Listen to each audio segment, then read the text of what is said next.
Sekian lama istri menunggu. Ya iyalah ngenteni. Yahane lagi balik, nyisaan lagi balik loh.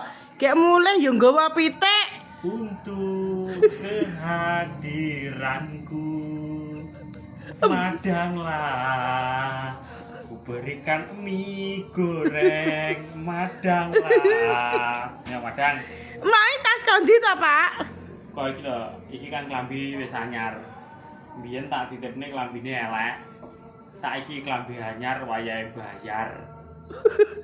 Lah terus aku makan bayar. Iya no? Ya Allah Pak, kayak gimana tukane sing manggo duit nyapa ora mau bayar pisan. Kurang nggo dhuwit 30.000 apa cukup bayar pitik 30.000. Ya le. Le, jenenge pono iki. Kayak pira? Ya umume lah. Umume mesti ngene. Umume mesti ngene mang lek mung wae duit aku lho nyaur utang 700, utang 500 itu ora 200. Ora apa-apa. Di antara suami karo istri ya utang-utangan iki.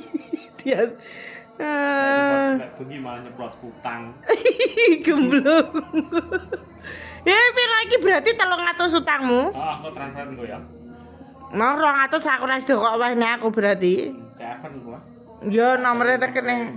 Nomere sandale wong. Ndang gek adus tak godhongne banyu panas. Wah, banyu panas. Iya. Arep mau bubuti ya.